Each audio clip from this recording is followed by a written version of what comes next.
Bienvenidos, este es el programa Vamos para la Universidad, estamos en el curso Lectoescritura, mi nombre es Isabel Peláez y los voy a estar acompañando el día de hoy. Recordemos que ya hoy tenemos nuestra semana 7, sesión número 12 y vamos a trabajar las unidades del discurso y el discurso descriptivo. Bueno, un saludo a todos los parques que ya están conectados el día de hoy. Tenemos a Salgar, Angostura, bienvenidos, Abejorral, un saludo para todos. Vamos a comenzar entonces con los objetivos de nuestra sesión. Vamos a reconocer las oraciones y enunciados de un mensaje lingüístico. También vamos a definir y caracterizar el modo discursivo descriptivo. Y finalmente vamos a mejorar el uso de la descripción en el discurso verbal y escrito. Bueno, y para eso entonces tenemos, como es habitual, una agenda. Para hoy vamos a trabajar la activación de conocimientos a través de la visualización del video, receta repostera. Y vamos también a tener una presentación explicando las unidades del discurso y la explicación del discurso descriptivo. Vamos a tener una actividad central con el análisis de un pequeño fragmento de 100 años de soledad de Gabriel García Márquez y finalmente tendremos una actividad para profundizar en el tema. Vamos a poder aplicar un poco este tema del día de hoy. Bueno, vamos entonces a ver este video. Quienes cocinan aquí en los parques que están conectados, quienes saben cocinar, quienes alguna vez se han arriesgado a hacer una receta que nunca hayan hecho antes, que hayan dicho yo quiero experimentar esto en la cocina y así sin saber lo hayan hecho. Nadie. ¿No les gusta experimentar en la cocina? Eliana me dice que no. ¿Y en Angostura qué me dicen? Nada, chicos. Ninguno se arriesga. ¿Y en Abejorral?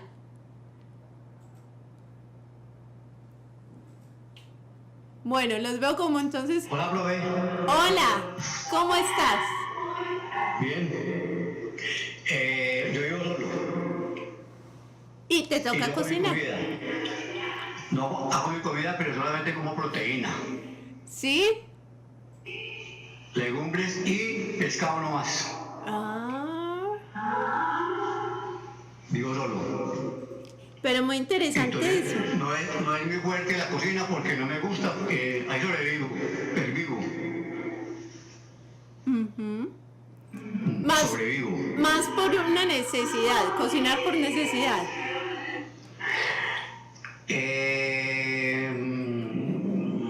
No sé, lo que hago me encanta, entonces no me interesa otra cosa.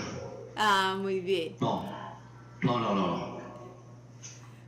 Entonces siempre he vivido solo y siempre he hecho mis cosas absolutamente solo.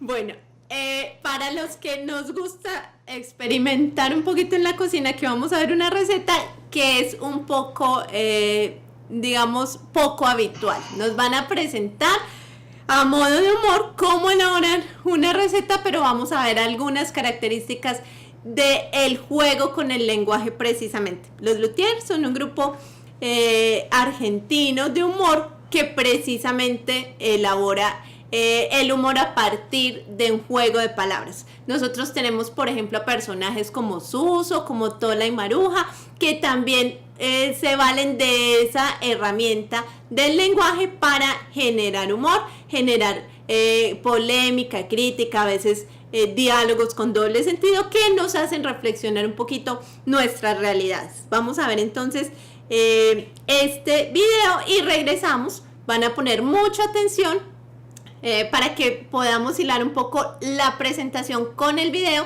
y me van a decir qué tipo de oraciones se identifican en el video, ¿cierto? Por ejemplo, aquí tenemos una. ¿Sabes hacer crepes? ¿Este es qué? ¿Qué tipo de oración es esta? Muy fácil, chicos, es una pregunta. Aquí me están preguntando, ¿sé hacer esto? Entonces yo ya puedo responder sí, no, ¿cierto? Vamos entonces a ver el video y regresamos.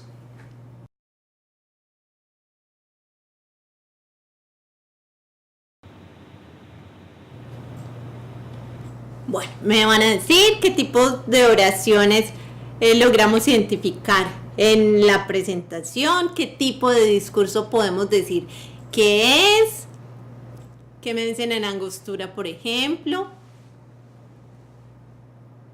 que identificamos.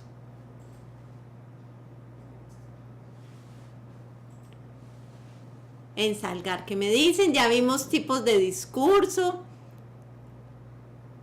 Muy bien, Orlando, cuéntanos.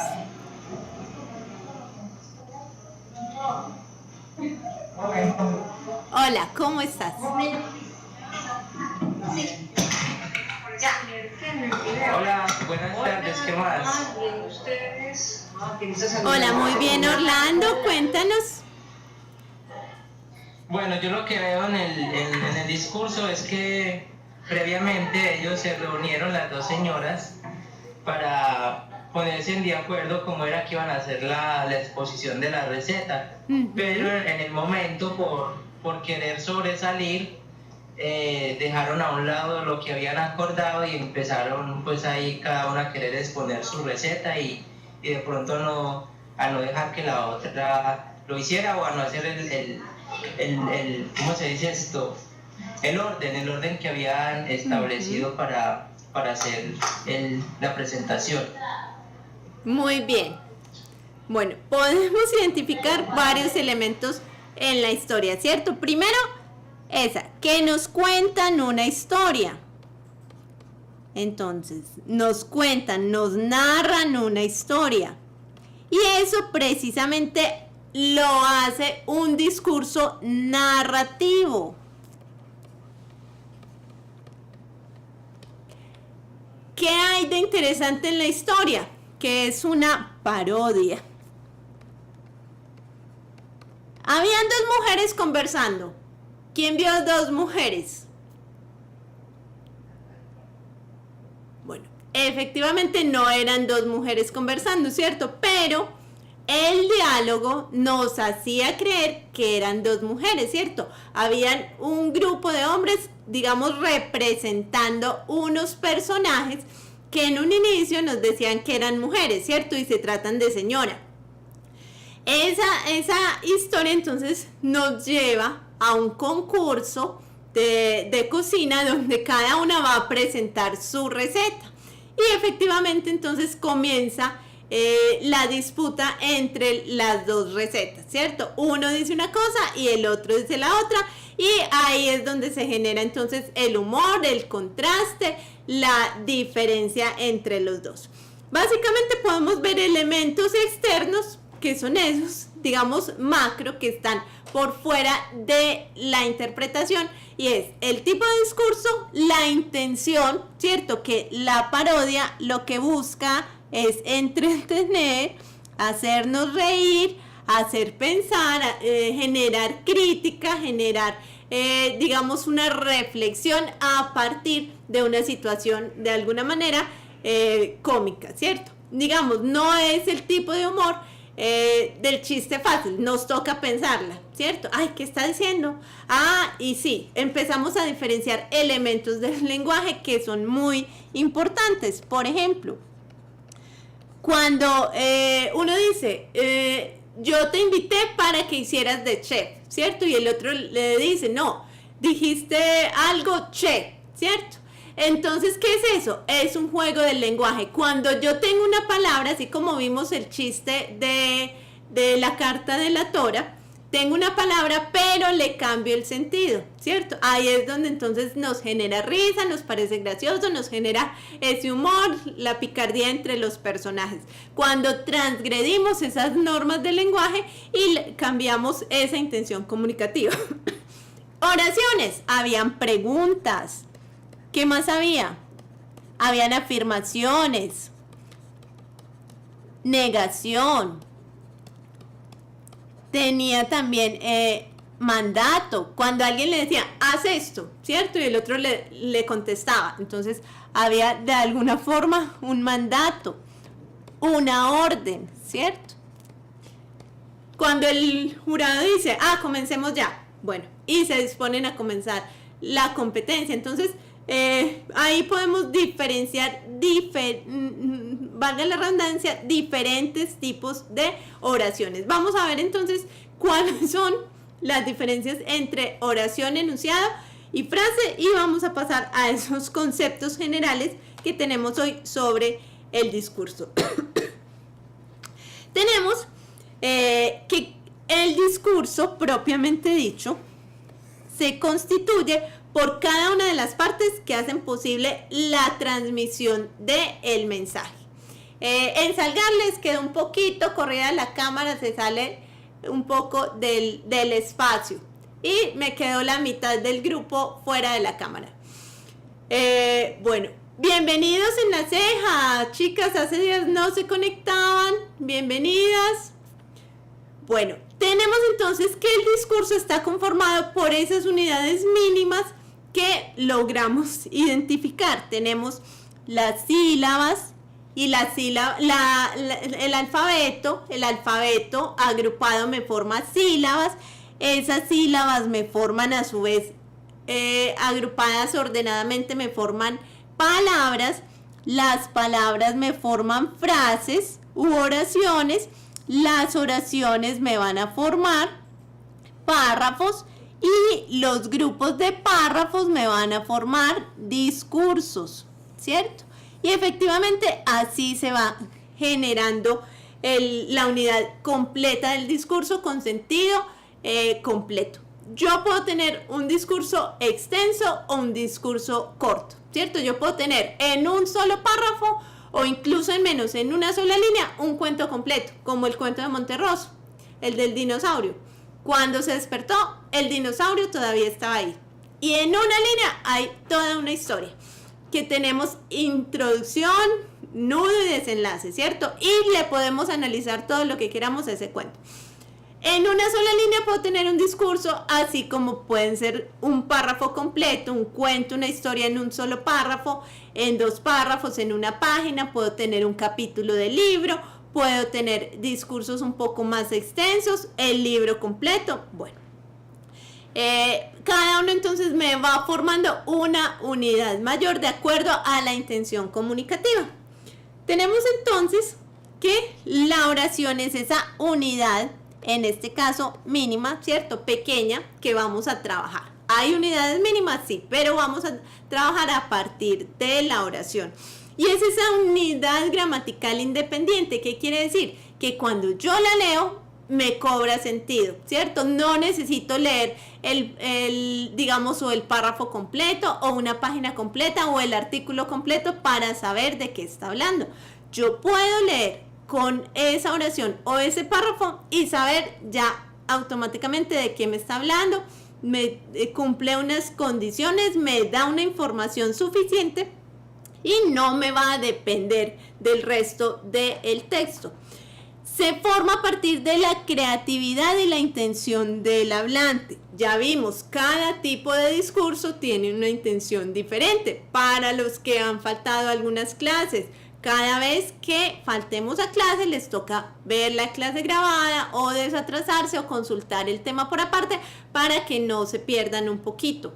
Entonces, en los tipos de discurso vimos que cada discurso tiene una intención, ¿cierto? Cuando vimos, por ejemplo, el discurso descriptivo, la intención era explicar, instruir, dar unos parámetros que correspondían a una función específica. En el expositivo, por ejemplo, también tenía una intención de informar, de dar entrada a un discurso académico o científico, a dar unas características que puede ser explicar, puede ser generar conocimiento. Lo mismo pasa entonces con la narración. La idea es básicamente presentar por medio de un lenguaje y una intención estética un discurso o una historia o una narración específica. Bueno, aquí tenemos entonces un fragmento y vamos a ver un poco cómo diferenciamos eso de la oración.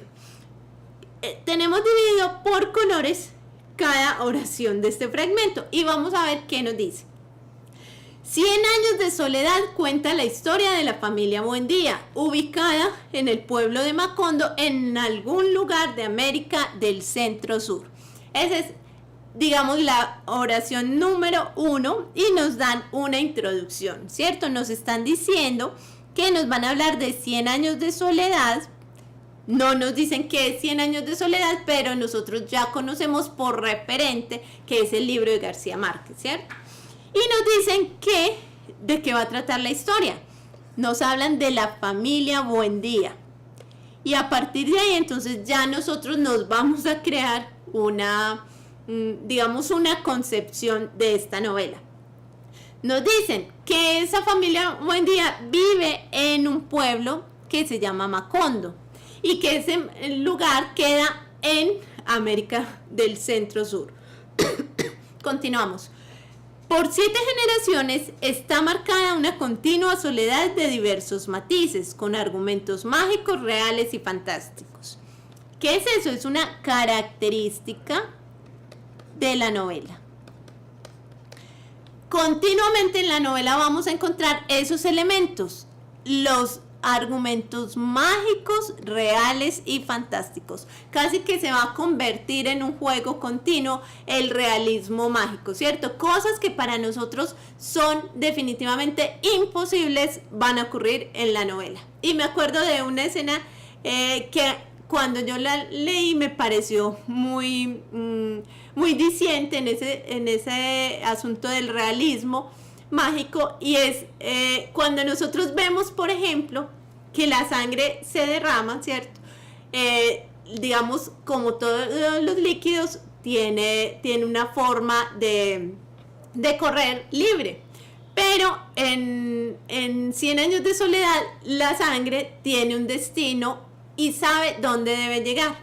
Hay una escena donde la sangre empieza a recorrer las calles y empieza a cruzar las esquinas, voltea, hace ángulos, ¿cierto? Como si supiera exactamente hacia dónde dirigirse. Eso no pasa en la vida real, ¿cierto? Si nosotros nos cortamos, si dejamos regar algo, si se nos cae un vaso y se riega el agua, simplemente el agua se va a regar y se va a desplazar en el lugar en el que estamos, ¿cierto?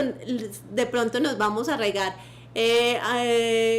o nos vamos a salpicar de la sangre, pero no va digamos, a recorrer más allá del sitio donde estamos. En esta novela sí ocurre eso. La sangre se desplaza y empieza a moverse en ángulos hasta que llega al lugar donde debe avisar. Es muy interesante eso del realismo mágico. Bueno, continuamos. El pueblo y su desarrollo están íntimamente ligados a la vida y actividad de la casa de los Buendía. Entonces nos van a decir qué relación tiene la familia precisamente con el pueblo, con Macondo. Y Macondo se convierte casi que en otro personaje de la historia. Deja de ser simplemente el lugar y empieza también a, digamos, a vivir y a respirar con la gente. La guerra, la política y la religión son actividades protagónicas de los integrantes de la familia. Y digamos que también se convierten en elementos interesantes para analizar en la obra. Yo puedo crear relaciones de sentido, análisis argumentados en la obra a partir de estos elementos importantes. Yo puedo analizar, por ejemplo, cuál es la situación sociopolítica de Colombia en el momento en que fue escrita la obra, o simplemente en la obra como tal, ¿cierto? Generar un análisis político, religioso, económico, social, de acuerdo a esas características que me dan los personajes, el lugar y la trama. Desde su nacimiento hasta su destrucción, Macondo es vivido a través de los Buendía y ellos viven a través de este. Entonces vemos que cada oración está dividida por puntos, ¿cierto? Nosotros lo separamos acá por colores, pero podemos ver una separación de puntos. Cada oración tiene Entonces, un sentido único. Yo las puedo leer completas, puedo leer el párrafo completo o puedo leer cada una y con cada una voy a, digamos, a captar un significado especial y con sentido de acuerdo a lo que me están diciendo. Bueno, nos dicen que la mayoría de las oraciones de la lengua incluyen como mínimo, entonces, un verbo, el cual podría complementar un sujeto, un objeto, un atributo y una consecuencia. Siempre nos han dicho que necesitamos un sujeto y un predicado para elaborar las oraciones, ¿cierto? Efectivamente, entonces, para que sea una oración como tal, vamos a tener que tener un verbo. Si no, entonces es una frase. Las frases son, por ejemplo, ¿qué calor hace? ¿Cierto? Un día soleado, ¿cierto? No tiene verbo. Un día soleado no tiene verbo. Simplemente es una frase. El verbo, entonces, ya cuando yo lo integro a la oración, me da un sentido específico, me genera una acción y me da un tiempo también establecido, que puede ser pasado, presente o futuro. Bueno, aquí tenemos entonces un ejemplo y ustedes me van a decir cuál es el sujeto, el verbo, la circunstancia, el objeto en esta oración.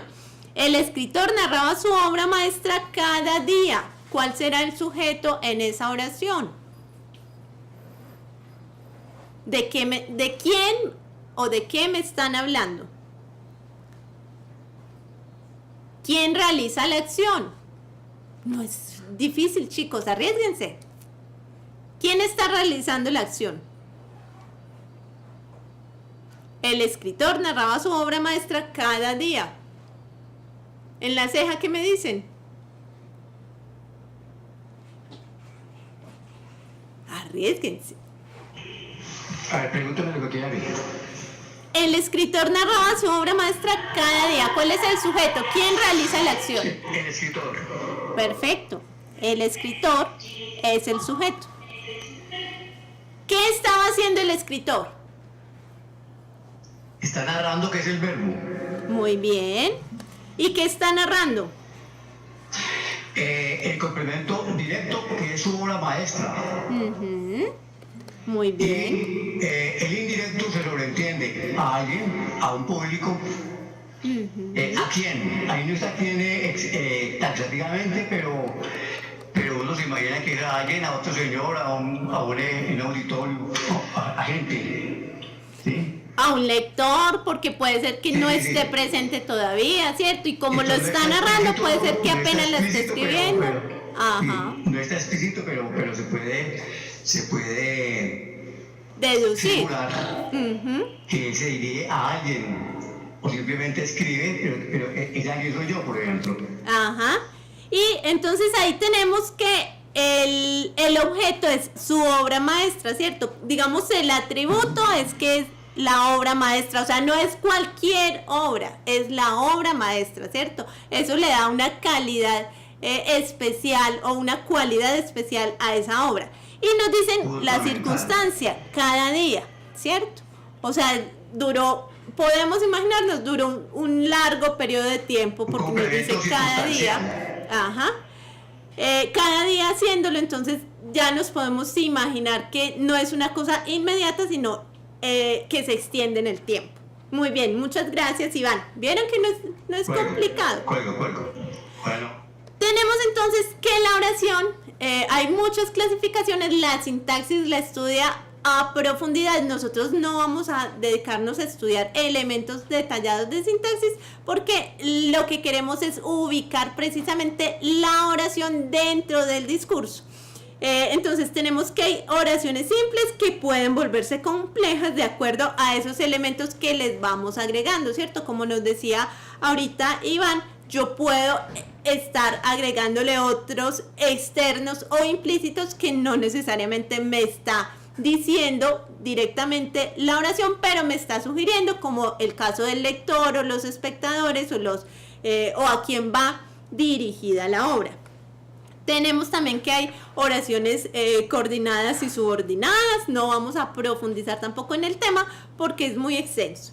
Pero simplemente como a modo de recorderis, podemos decir que la coordinación es cuando un elemento tiene el mismo nivel de jerarquía que otro, ¿cierto? Yo puedo decir el artista y su hijo, la profesora y los estudiantes, ¿cierto? Cuando tengo un nexo que simplemente me presenta el mismo nivel de jerarquía, estamos en igual de condiciones.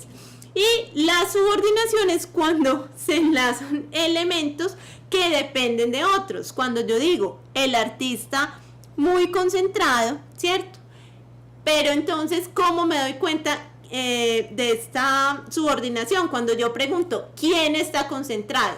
Y puedo responder, el artista, ¿cierto? Cuando hago la pregunta, ¿quién? Voy a poder identificar esa subordinación. Bueno, tenemos entonces que las oraciones nos llevan a hacer la diferenciación de los enunciados. ¿Recuerdan al principio del video que yo les decía, bueno, ¿qué oración es esta? Es una pregunta. Esa clasificación de las oraciones las vamos a llamar enunciados. Y hay diferentes tipos de enunciados. Aquí los tenemos. Bueno, aquí hay dos divisiones. Uno, cómo pueden ser y cómo los llamamos. Y la otra, las clases que tenemos de oraciones o enunciados.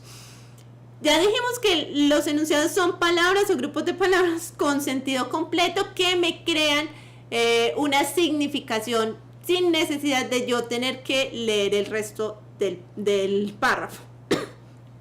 Que la oración tiene verbo y que la frase simplemente es de esa forma más simple y no necesariamente tiene el verbo.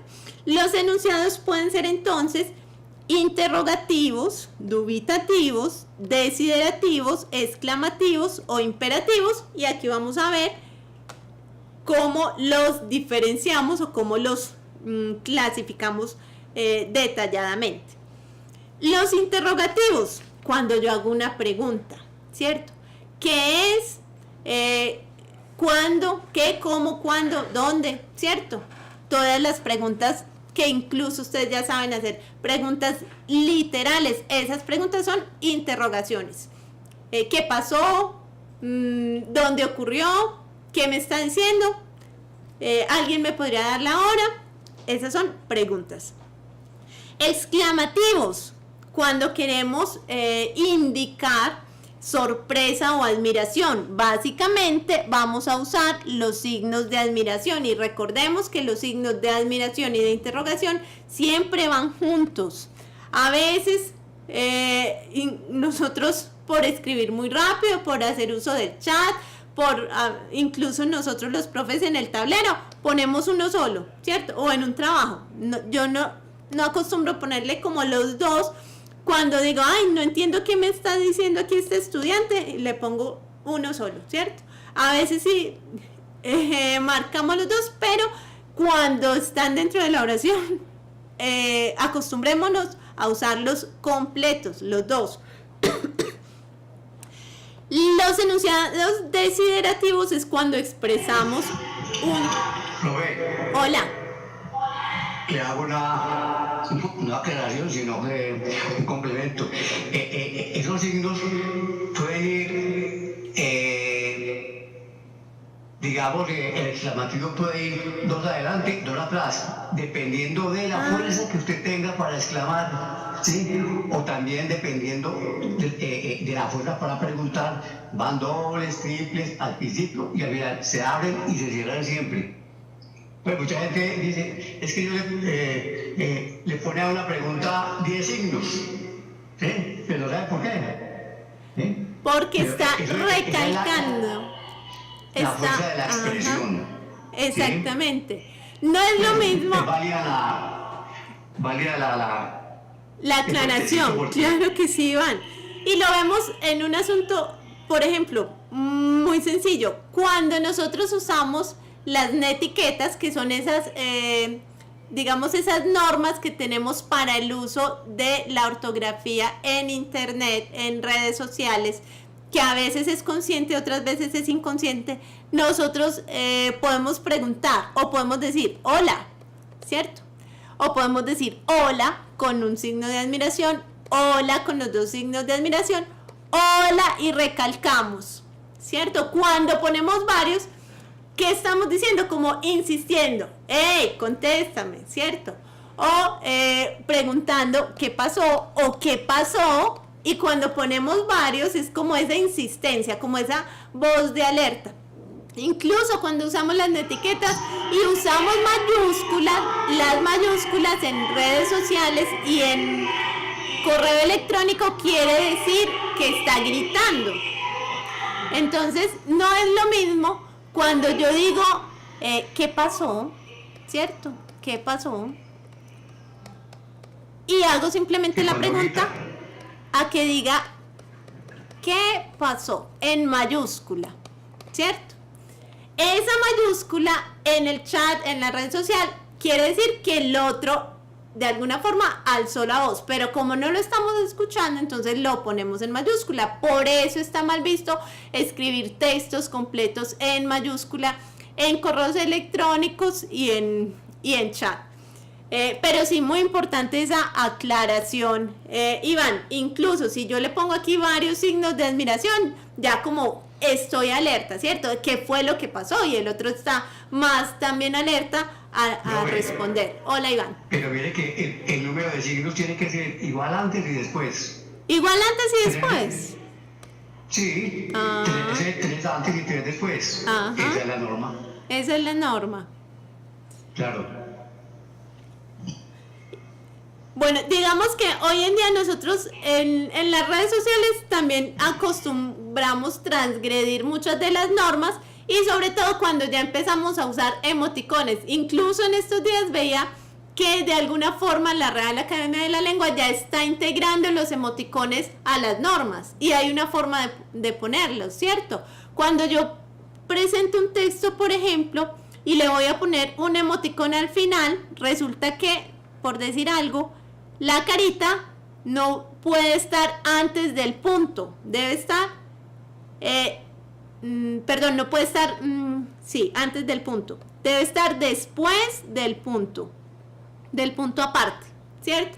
Porque si está antes, lo estoy incluyendo en el texto, y la carita es un complemento. Resulta que ya este tipo entonces de símbolos que nosotros usamos ya se está, de alguna forma, ese uso nos está haciendo modificar también esas normas de ortografía. Bueno, regresamos a los enunciados. Decíamos entonces que los desiderativos son todos los que me expresan un deseo de algo. Entonces, no necesariamente va a ser una acción que llegue a realizar. Puede ser que se quede en un pensamiento, en una idea, en un sentimiento. Me gustaría ir al cine hoy. No quiere decir que vaya a ir, ¿cierto? Puede que sí y puede que no. Me genera de alguna forma una posibilidad. Lo mismo que los dubitativos. Expresan duda, me dan de alguna forma dos vías para yo moverme, pero no me está estableciendo una sola respuesta. Por ejemplo, tal vez el viernes vamos a comer a la casa de Agustín. Ese tal vez me está diciendo, puede que sí vaya donde Agustín, puede que no vaya donde Agustín, ¿cierto? Me está dando dos posibilidades, pero no hay una respuesta clara todavía. Los declarativos señalan entonces precisamente una declaración, y es casi que una afirmación contundente presente. Tengo mucha hambre, ¿cierto? Cuando aquí ya en este momento tengo mucha hambre. Los exhortativos o imperativos expresan órdenes, peticiones o consejos. Si yo le digo, Carolina, no puedes salir hasta que limpies la casa, ¿cierto? Hasta que limpies la habitación. Carolina ya sabe que si su mamá le dijo eso, efectivamente no va a poder salir hasta que limpie la habitación, ¿cierto? Es una orden, casi que una condición para poder hacer. Entonces, digamos que se queda sin la opción, o lo hace o no lo hace, ¿cierto? Pero no es una opción precisamente. Los enunciativos afirmativos o negativos expresan una acción que puede ocurrir en cualquier tiempo. Entonces, la acción puede ser en presente, pasado o futuro. El perro negro corre por el parque, ¿cierto?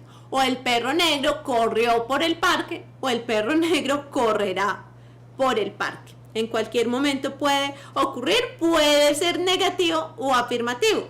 El perro negro no corrió por el parque. Bueno, ¿alguna pregunta hasta el momento? ¿No hay preguntas? Bueno, vamos a pasar entonces al discurso descriptivo. ¿Cómo vamos a hilar estos dos elementos? Ya tenemos entonces los tipos de discurso, tenemos los tipos de oraciones o enunciados y ahora vamos al discurso descriptivo y ustedes me van a decir qué ven aquí. Y para eso voy a usar nuestros signos de pregunta. ¿Qué ven en esta imagen? ¿Cómo podemos definir, interpretar, analizar a partir de esta imagen? Ya vimos un poquito análisis de imagen, en iconos, símbolos, señales, hay algunos elementos interesantes donde encontramos este tipo de paisajes, a qué me recuerda, qué relacionamos ahí. En la ceja, hola. Nosotros nos relacionamos como si fuera un pueblo indígena, por las casitas en forma de choza, el río, porque están ubicadas junto a los ríos y todo eso. Otra semejanza al Parque Tayrona. El Parque Tayrona está muy cerca al mar, entonces también como que le asocia a uno esa imagen con ese recuerdo del Parque Tayrona. Qué bonita esa asociación, me gustó mucho porque sí están muy cerca de la intención precisamente de esta imagen en el discurso que estamos trabajando. Resulta que nosotros tendemos, lo primero que hacemos es asociar con una imagen que ya tenemos registrada en la mente, ¿cierto? O sea, o un recuerdo, o algo que ya hemos visto, una película, un documental, una fotografía, cualquier cosa que asimile nuestra experiencia. Y si hemos ido al Parque Tayrona, muy seguramente hemos visto paisajes de ese tipo. ¿Qué es lo primero que vamos a identificar? Por ejemplo, que las casas no tienen puertas ni ventanas, ¿cierto? Y nosotros decimos, ¿dónde ocurre eso? O sea, siempre que construimos en las ciudades, en paisajes o en lugares urbanos, lo primero que vamos a hacer es poner la puerta, ¿cierto? Incluso una reja, para que no se nos entre un desconocido. Pero en zonas costeras, ribereñas, donde el calor es excesivo, donde si se junta el calor y la humedad del río es mucho más fuerte, no acostumbran poner puertas y ventanas, ¿cierto? Como nos dicen las compañeras. Los pueblos indígenas tampoco acostumbran poner puertas y ventanas. O bueno, hoy en día ya sí, pero hasta hace un tiempo no ponían. Los techos efectivamente parecen techos de paja. Las paredes no son propiamente ladrillos, son más construcciones un poco más rústicas y hay una cercanía al río. Y el río vemos que tiene un montón de piedras y al parecer, digamos que el paisaje tiene una buena iluminación, entonces podemos decir que es incluso de día. En Salgar, Orlando, ¿qué nos dice? Sí, profe, ahora que usted toca el tema del río, pues los ríos siempre han significado para nosotros una compañía. Si ustedes se ponen a mirar, todos los asentamientos urbanos están ubicados en lugares aledaños o cercanos a los ríos. Es por eso porque nosotros pues tenemos que buscar una forma de cómo obtener el agua para nuestras necesidades básicas y también para alimentar o para sostener a nuestros animales. Efectivamente, Orlando tiene toda la razón. Todos los pueblos, absolutamente todos, cuando se asientan, cuando crece o se genera una población, se forma alrededor de un río, porque el río es el que le va a permitir comunicarse con otros pueblos, ¿cierto? Por el río nos vamos a transportar, del río vamos a obtener el agua y el alimento, ¿cierto? Por lo general peces, cuando podíamos pescar en nuestros ríos. Entonces el río nos va a proveer una subsistencia. Por eso es que todas las culturas cuando se originan es a partir de esa cercanía con el río. Bueno, tenemos entonces nuevamente un fragmento de 100 años de soledad y vamos a ver cuál es la relación de este fragmento con esa imagen que teníamos en un principio. Macondo era entonces una aldea de 20 casas de barro, construidas a la orilla de un río de aguas diáfanas que se precipitaban por un lecho de piedras blancas y enormes como huevos prehistóricos. Tenemos entonces que es una cita textual que nos están haciendo referencia del libro 100 años de soledad escrito por Gabriel García Márquez. ¿Y esto es qué tipo de discurso? ¿Qué me dicen? Chicos, chicas, en Angostura, ¿qué me dicen? ¿Qué discurso es este? Arriésguense en Angostura.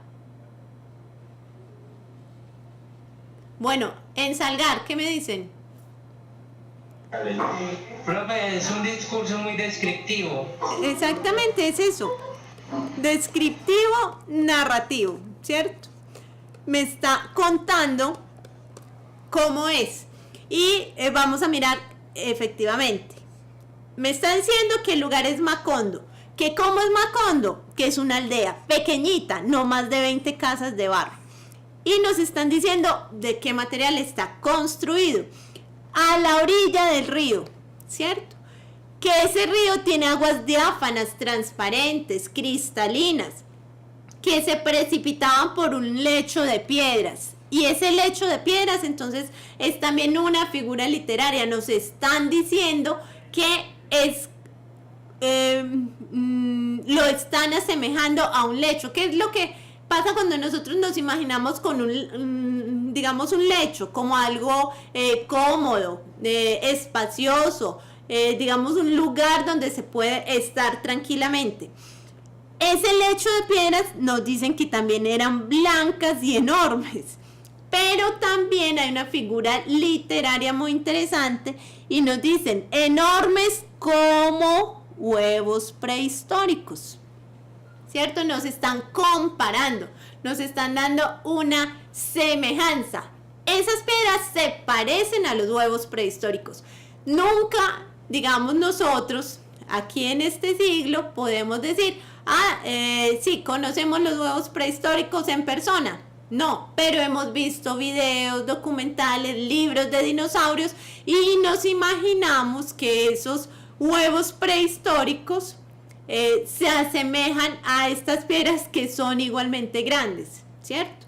Entonces aquí este párrafo nos dice que hay una idea con sentido, con significado propio, que tiene un principio, un desarrollo y un final, y que también nos describe detalladamente, minuciosamente cómo es la imagen visual que nosotros vamos creando de Macondo, que corresponde también a esa imagen gráfica o ilustrativa que nos habían dado al principio.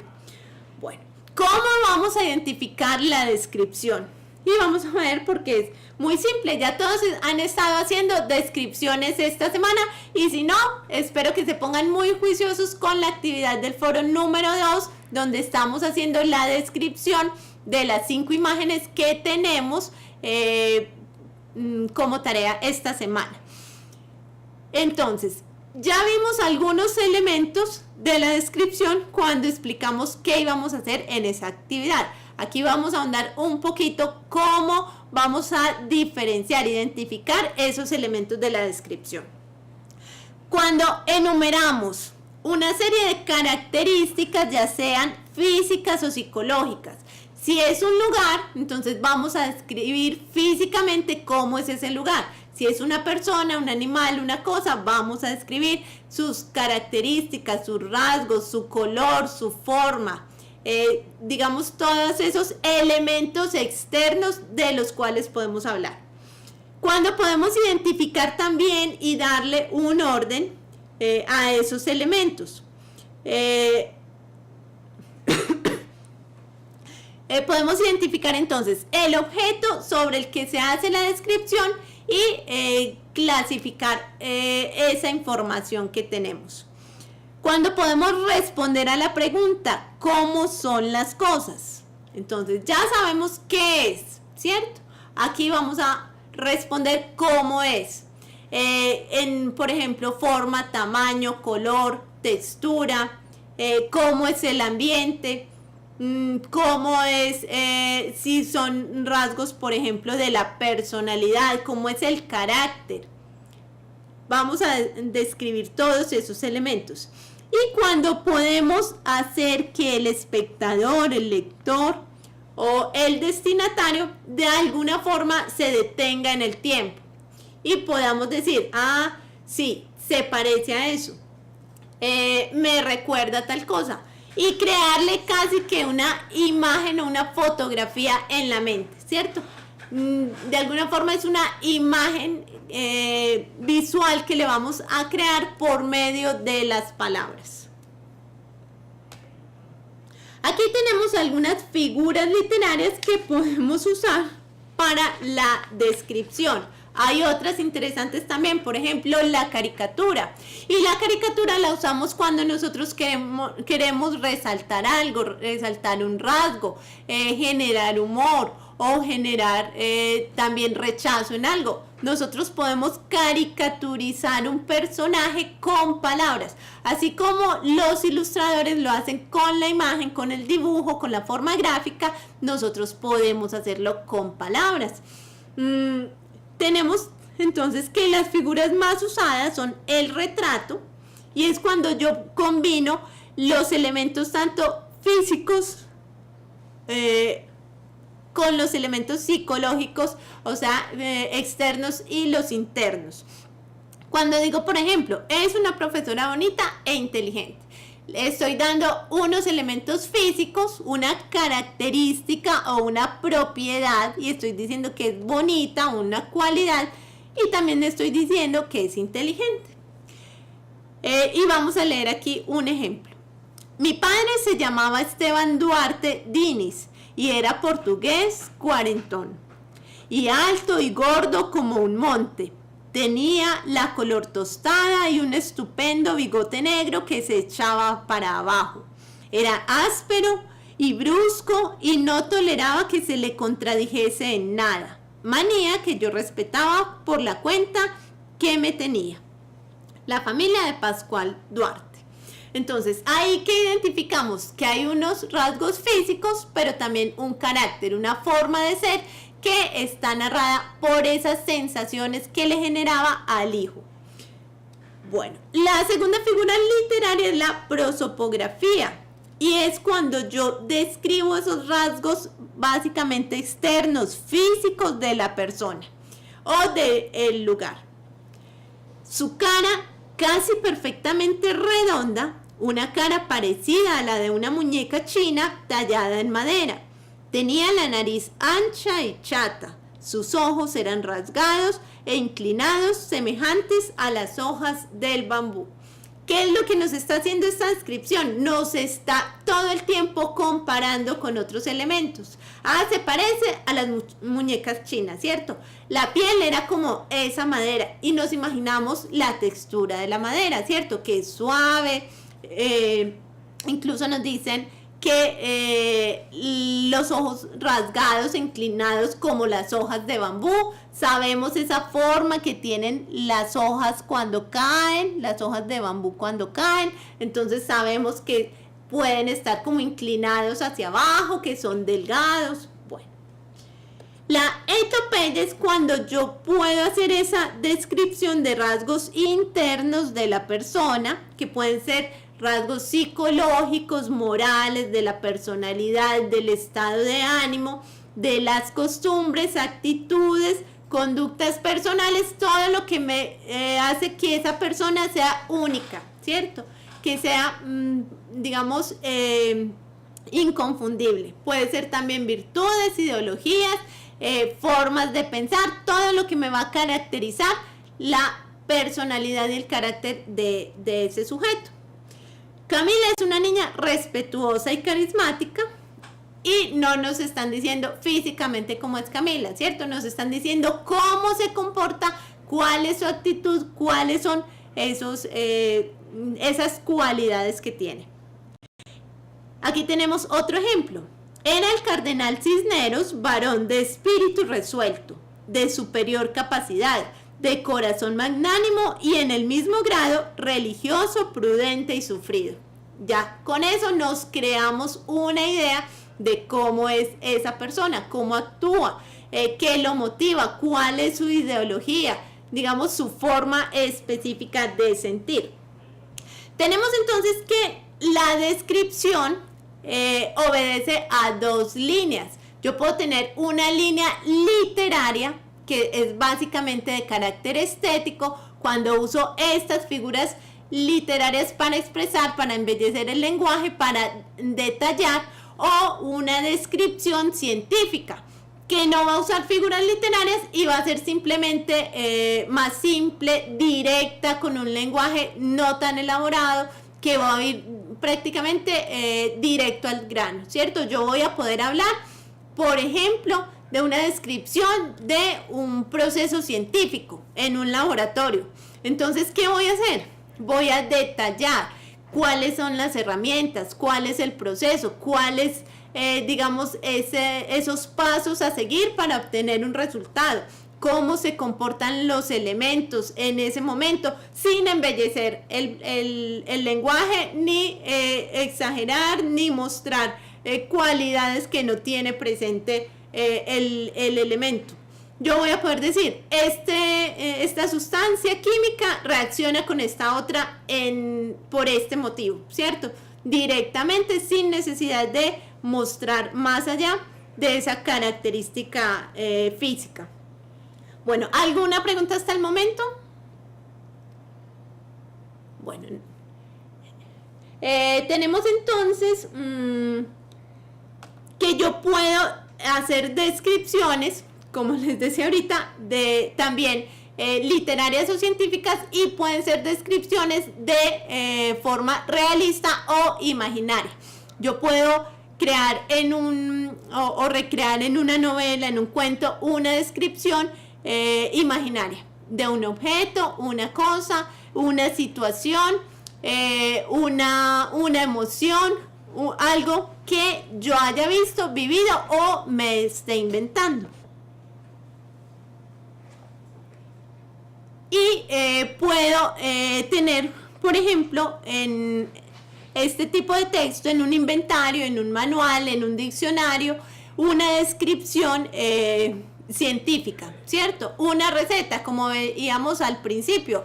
Bueno, no nos dieron una receta como, digamos, de carácter convencional, era una receta más acomodada a la intención comunicativa que era la parodia, pero sí cumplía con los parámetros de la receta. Hay unos ingredientes, hay un proceso y un resultado que se busca, ¿cierto? Bueno, ¿qué otros tipos de discurso podemos tener también descriptivo? La guía turística, por ejemplo, los manuales, y podemos usar la descripción en cualquier tipo de texto, por ejemplo, una biografía, una crónica, un texto expositivo, un texto argumentativo, en cualquier tipo de texto, siempre y cuando cumpla con la función que yo necesito de acuerdo al tipo de discurso. Bueno, ¿cómo vamos a elaborar entonces esa descripción? Vamos a identificar el elemento del que vamos a hablar. Por ejemplo, si nosotros estamos hablando de la minería en el municipio de Angostura, ¿cierto?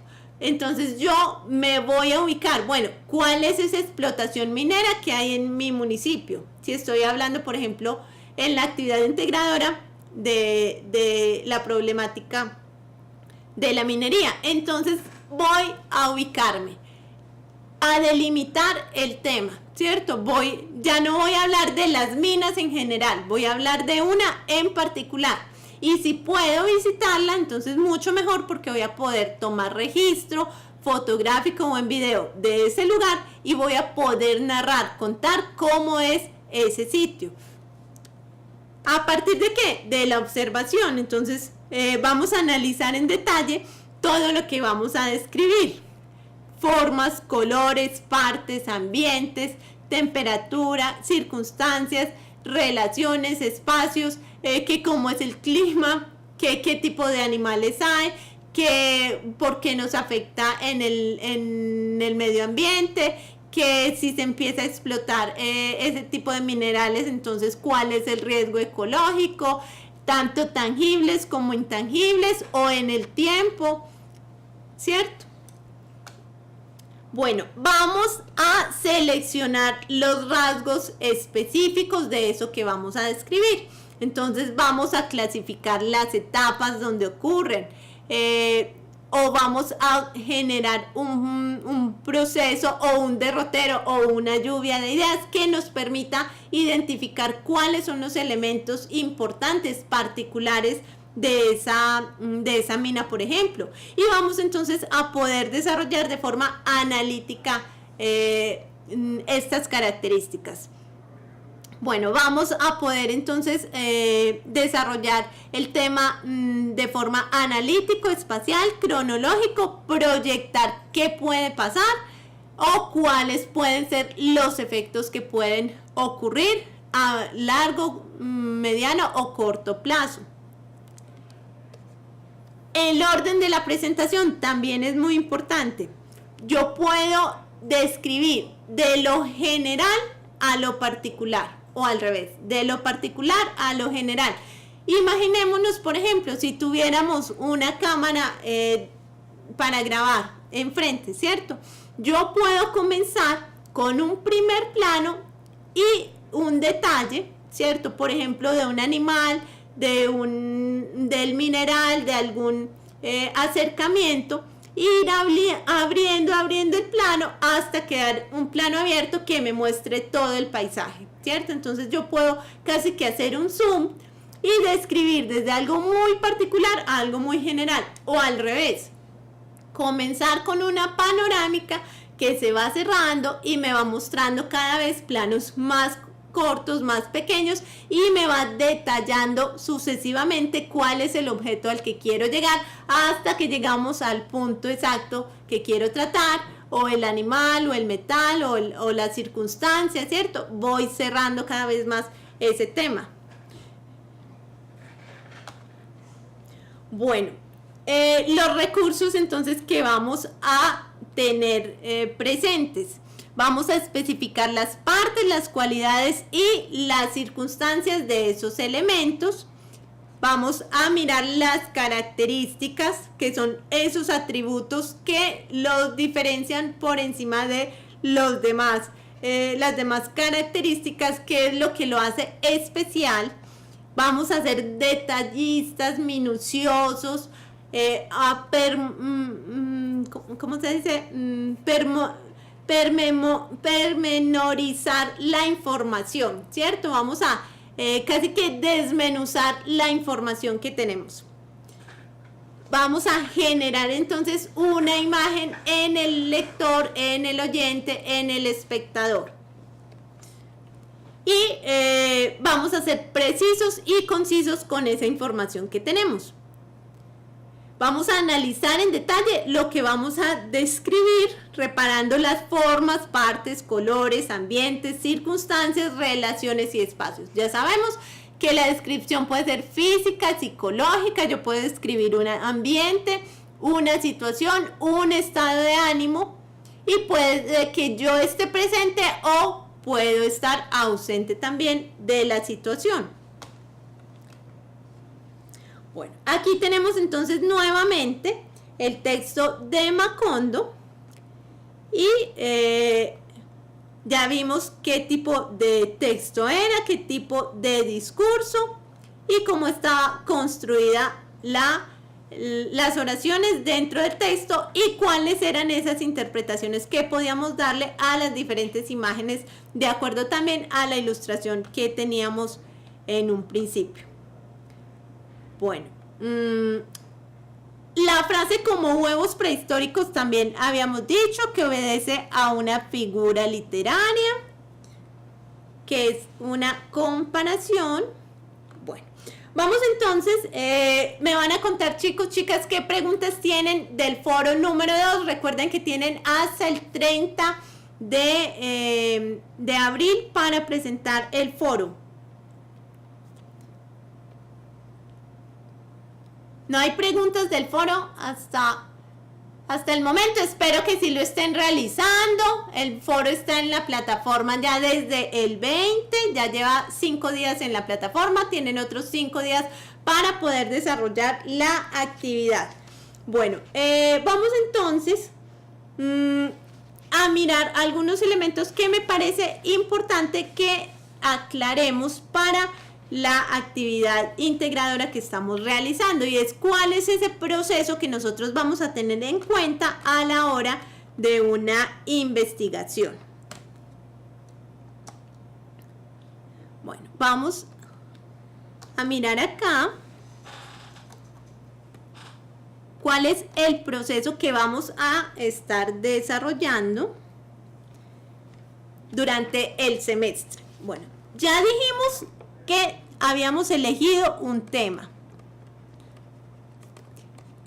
que en la entrega número 1 obedecía a las 4 líneas de sentido: educación ambiental, educación sexual, convivencia y derechos humanos, y vida saludable, ¿cierto? Teníamos entonces 4 temas. De ahí vamos a seleccionar un tema particular que cada uno está trabajando, y en Angostura, chicos, chicas, me van a decir, les llegó la hora del examen, ¿qué temas estamos trabajando en Angostura? Chicos, chicas, ¿qué temas estamos trabajando en Angostura? Profe, hola. Hola, ¿cómo están? Bien, ¿y usted? Muy bien. Estamos trabajando desde educación sexual.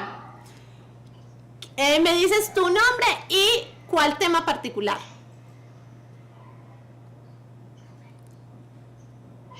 Lo están haciendo en equipo. Recuerden que la actividad integradora es individual y cada uno debe presentar el trabajo.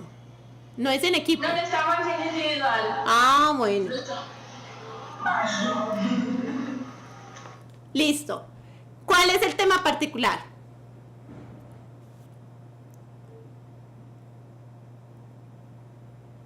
De sexualidad.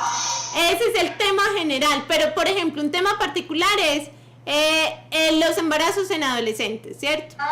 Ese ya de un tema general lo voy volviendo particular y lo voy ubicando en una población, en una problemática y de acuerdo a las necesidades del municipio, ¿cierto?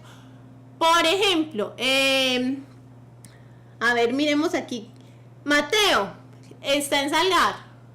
Mateo está trabajando tribus urbanas, ¿cierto? Entonces, ¿cuál es el tema general de Mateo? Es convivencia y derechos humanos.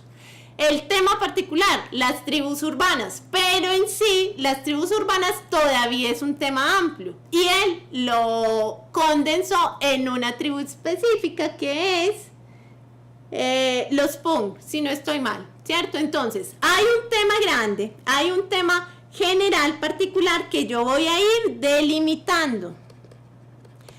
Esa delimitación del tema entonces me va a permitir encontrar una bibliografía o una cibergrafía.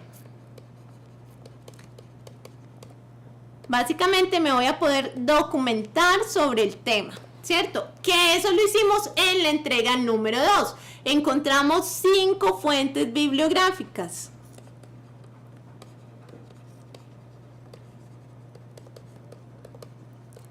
Y de esas 5, en la entrega 1, en la entrega 2, de esas 5 fuentes bibliográficas, nos fuimos a analizar una, ¿cierto?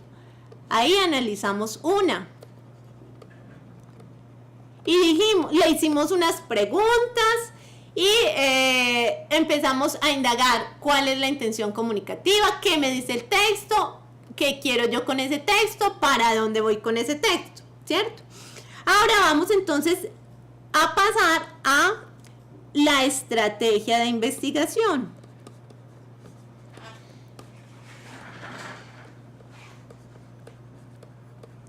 Entonces, yo ya tengo un tema, ya hice un rastreo bibliográfico, voy a poder posicionarme frente a ese tema, a poder hacer un estudio y un análisis de acuerdo a esas características del tema.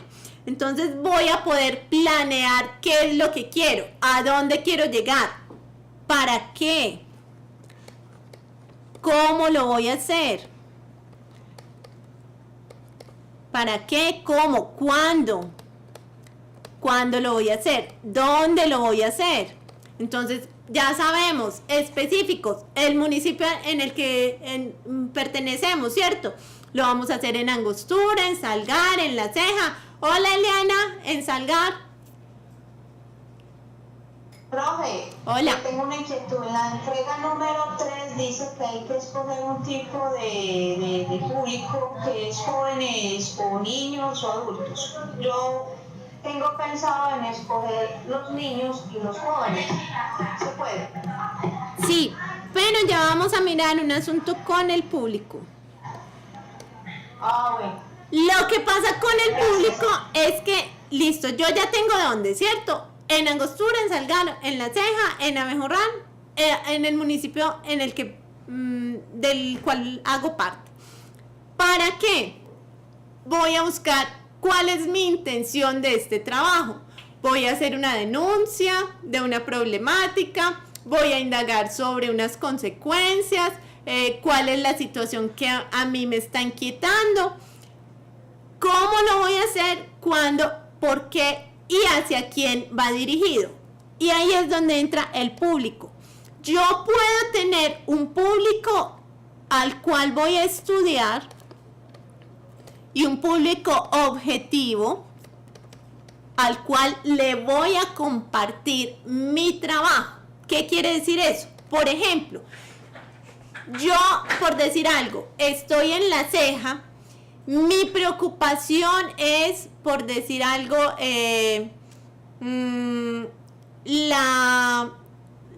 la relación que hay sobre las madres gestantes. Un asunto sobre las madres gestantes, ¿cierto? Y voy a indagar sobre la incidencia de, no sé, o de una problemática, o de unas circunstancias, o esa discusión que hay hoy en día sobre se puede o no se puede amamantar a los niños, a los bebés en lugares públicos. Bueno, ya un momento en Salgar, perdón, en La Ceja, ya les doy la palabra. Yo puedo tener un público de estudio, por ejemplo, en ese caso, los bebés, ¿cierto? Pero mi trabajo, mi investigación va orientado no a los bebés, sino a las mamás, ¿cierto?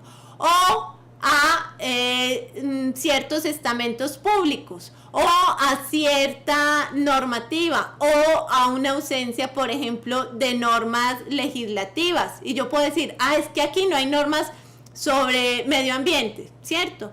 Yo puedo estar trabajando la contaminación del río en Salgar y puedo decir, es que aquí no hay una legislación sobre el uso de desperdicios en las fábricas y todo el mundo echa la basura al río, los desperdicios, los compuestos químicos, todo eso va al río.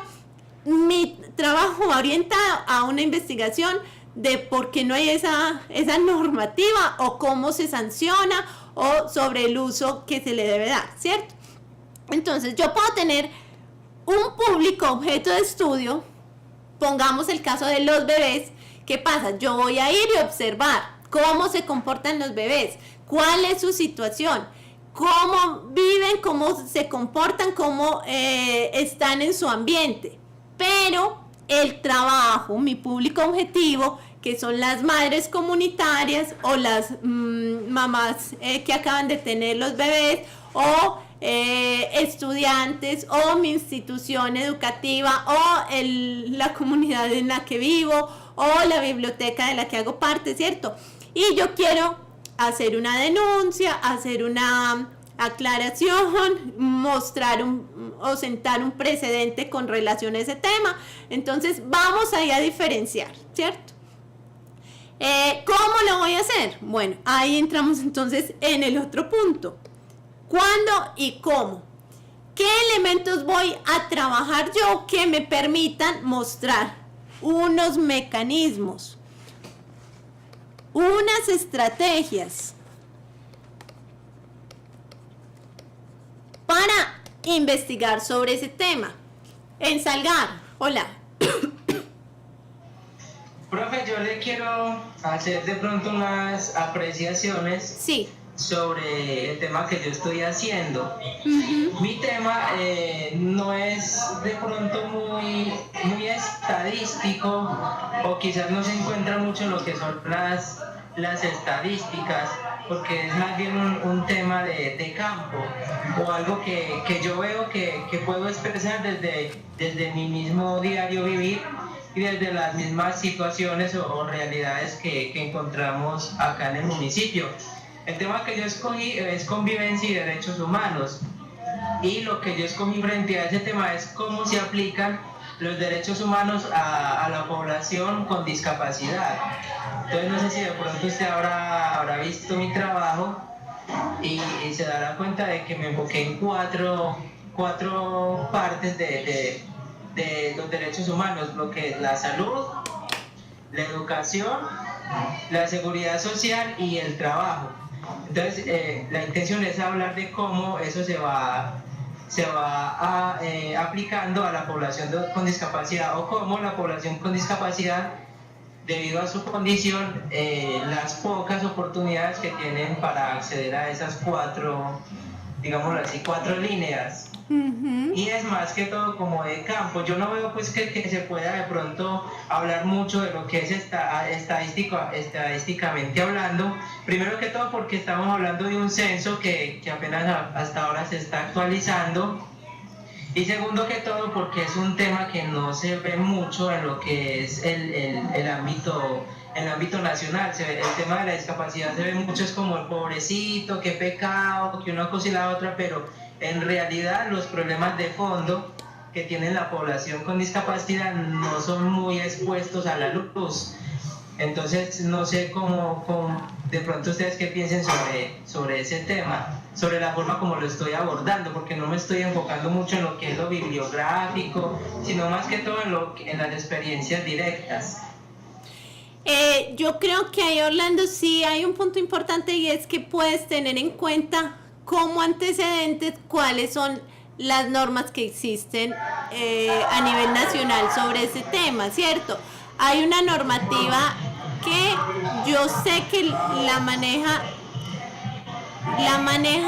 el gobierno, pero no sabría decirte en este momento a partir de cuál de los ministerios, porque la vi hace mucho tiempo, una página, incluso leí algo sobre, por ejemplo, personas sordas, ¿cierto? Cómo se maneja la educación y ciertos parámetros en ese sentido, pero ya tocaría es como hacer un rastreo, cuál es el ministerio que maneja esas políticas. Orlando, y luego en la ceja. Sí, profe. Ese tema de las normas sí lo tengo claro, y pues lo tengo ahí ya pendiente para empezar a tratarlo. Inclusive ya en lo que se ha hecho he hablado del artículo 47 de la Constitución, uno de los temas en que empecé a hablar. Y sí, hay unas normas que es para invidentes, unas normas que es para personas sordos, otras normas que es para personas cognitivas. Hay otras más generales como la 1618, la 397, 1346, bueno, en fin, 762. Hay unas que son generales y hay otras que son específicamente para cada discapacidad. Y la idea es empezar a estudiarlas y empezar también como que a hablar de la forma de cómo acá en el municipio esas normas no han sido aplicadas casi que en ninguna parte. simplemente uno como discapacitado las conoce, pero que uno conozca que en realidad se están aplicando en muy poquitas ocasiones, de pronto lo que es la salud y cosas así, pero en otros temas no se aplican. Ajá, listo. Me parece muy bien y yo creo que va muy bien la orientación del trabajo, Orlando. Voy a leerlo porque hasta ahora no lo he leído, los ha leído la profesora evaluadora, pero voy a leerlos porque me interesa mucho el trabajo en general que todos están realizando. En la ceja, chicas, en la ceja, que ya las he dejado esperando 2 veces. Profe, no, Hola. es para agregarle al compañero que en el Ministerio de Protección Social, a nivel departamental y municipal, en las Secretarías de Protección Social está vinculado a ese tema de la discapacidad. Incluso desde hace más o menos 6 años se habló mucho en el gobierno de, pues sin dar un nombre muy propio, en la de Fajardo se trató mucho de acoger a las personas discapacitadas y darles un trato más integral a la sociedad sin discriminación. Y de pronto, puede que en el municipio todavía no lo estén trabajando mucho, pero se puede acercar a ver dentro de las normas que llegaron del departamento que le puede servir. Sería eso, profe. Muy bien, muchas gracias. Y aprovechemos, ahí en la ceja, ¿cuál es el tema que están trabajando, chicas? Entonces yo estoy trabajando educación ambiental en la contaminación de fuentes hídricas de acá del municipio. Listo. ¿Me dices tu nombre? Laura. Listo, Laura. ¿Y la compañera? Teresa, que el tema mío viene enfocado en vida saludable. Lo voy a trabajar en la influencia del deporte en esta vida saludable, dirigido más que todo a las personas, a los adultos mayores. Entonces, yo tenía esa inquietud cuando usted hablaba ahora, que era para ellos y dirigido a los mismos y las familias. ¿Qué tal? Sí. Se me fue el sonido un segundo, pero decías que es orientado el texto a las familias, ¿sí? Y a ellos mismos, a los adultos mayores, porque quedan muchas personas que salen, digamos, jubiladas y no saben cómo en qué ocupar ese tiempo libre. Entonces sería coger esa misma población, pero también acompañada de sus familias para que entiendan por qué esas personas están buscando esos medios para tener una vida más saludable, porque la quietud no nos llevaría a esa vida saludable. Pero me parece muy bien y me parece que sí está bien orientado. Bueno. Vamos entonces a redondear aquí este tema. Vamos a ponerle un título a nuestro trabajo.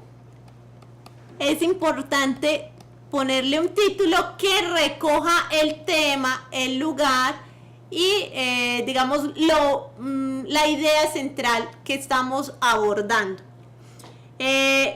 La idea, chicos, chicas, es que podamos dedicarle un poco de tiempo a la investigación, que sea constante, ¿cierto? Estamos buscando todo el tiempo en internet, en libros, en revistas, artículos, documentales, busquemos ejemplos, comparemos con otros sitios, otros países, otros programas, alguien que nos comente algo, vamos tejiendo esa red de información constantemente. No es que yo presento hoy mi actividad 2 y hasta dentro de 10 días no vuelvo a pensar en el tema, no. Todo el tiempo es una disposición, estar todo el tiempo pensando, yo me levanto y estoy ideando, ¿a quién le voy a preguntar? Quiero hacer entrevistas, bueno, ¿cómo las voy a hacer? Y eso, ¿cómo se hace una entrevista? Nunca he hecho una, ¿cierto? ¿Qué voy a tener en cuenta? Entonces estoy viendo un programa de televisión, Observo cómo hacen las entrevistas, qué tipo de preguntas le hacen, cómo se interesa el entrevistador, cómo le saca información al entrevistado, qué actitud tiene, si son preguntas literales, inferenciales, críticas, cómo se genera ese diálogo en la entrevista, que no sean preguntas cerradas, de sí, no y hasta ahí llegamos. Permitámosle al entrevistado que se exprese, que nos amplíe el tema. Bueno, vamos entonces también a tener una pregunta de investigación. Y esa pregunta de investigación nos vamos digamos que vamos a evitar que sean preguntas literales. Por eso hasta ahora, siempre en cada entrega hemos abordado el tema de la pregunta. Vamos a ir cada vez profundizando un poco más. ¿A dónde queremos llegar? ¿Cuál puede ser, digamos, la incidencia de este trabajo o cómo podemos nosotros influenciar en nuestra población a partir de eso que estamos haciendo? Vamos a tener un punto de vista claro. Entonces, ese para qué, ese cómo lo vamos a hacer, depende de nuestra intención y punto de vista.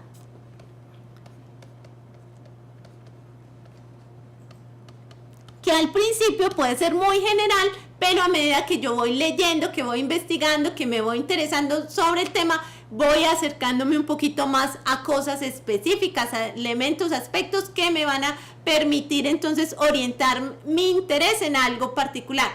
Es que yo vi esto, es que alguna vez viví una experiencia que me hizo reflexionar sobre este asunto, es que a mí me preocupa tal situación, algo que a mí me mueve, me motive, me va a mantener centrado en esa, digamos, en esa disposición investigativa.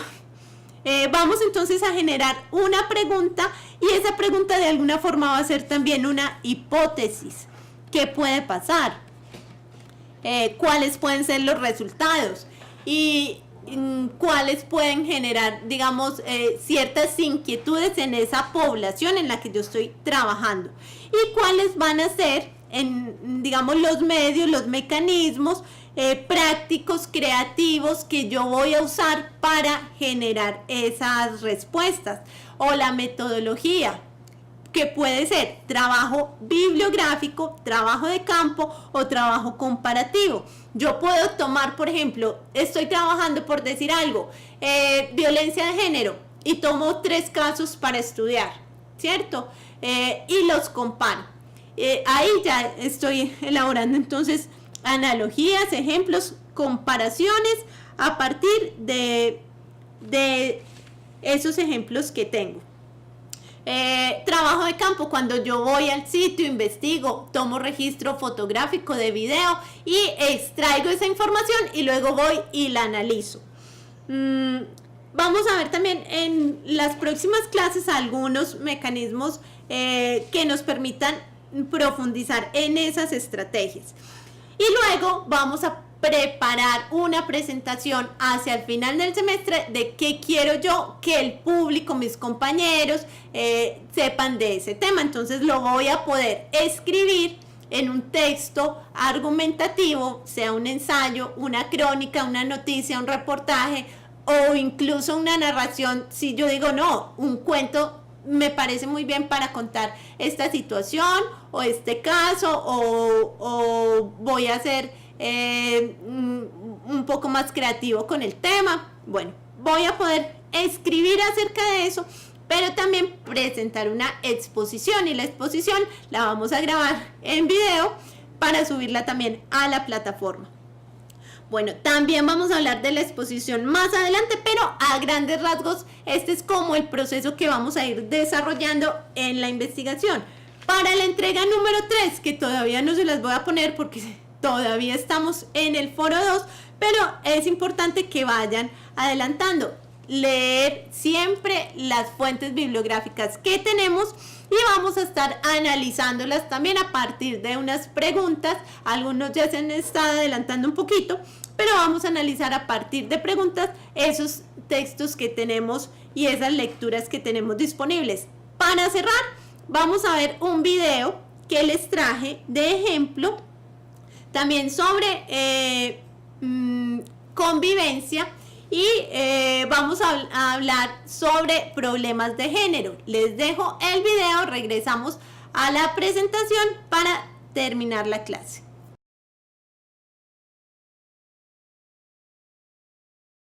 Esto es todo por hoy. Muchas gracias por su participación. Muchas gracias a todos los que estuvieron el día de hoy.